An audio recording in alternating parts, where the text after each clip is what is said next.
Alléluia, alléluia à tous les chrétiens du monde entier.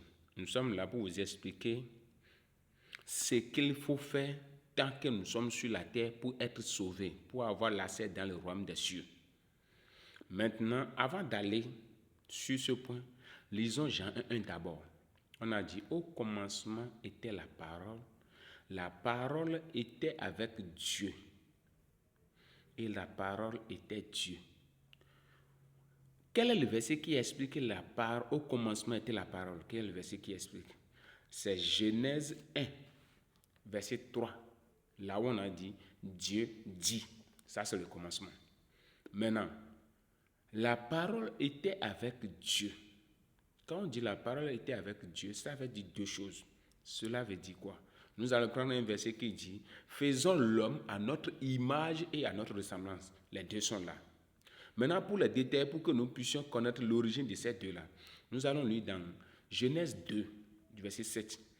Là où l'homme qui représente Dieu et la parole dont l'homme parle, qui représente Dieu aussi, là, sont ensemble là. Nous allons lire ça dans Genèse 2, du verset 7.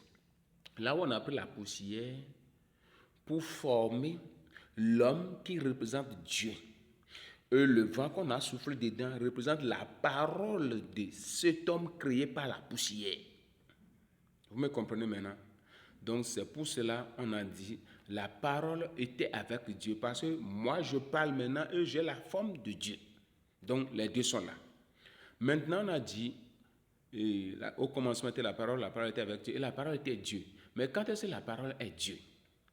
Maintenant, dans Genèse toujours 3 du verset 19, Genèse 3 du verset 19, on a dit, la chair qui était là, qui représentait Dieu là, quand on a dit la parole était avec Dieu là, le Dieu là qui représente la chair, la poussière là, lui va retourner en poussière.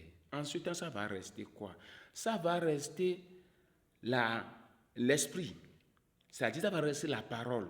Ça va rester le vent souffle dans le corps créé dans la poussière, ou bien créé par la poussière.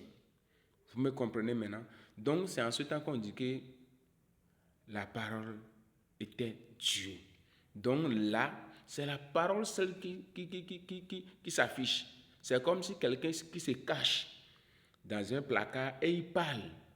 Vous allez voir que vous entendez sa parole, mais vous ne le voyez pas. C'est en ce temps maintenant qu'on peut dire la parole est Dieu. Donc c'est l'explication de Jean 1.1 ça. Nous allons quitter là, nous allons partir sur un autre point. Ça fait le numéro 1, que l'Esprit Saint nous enseigne.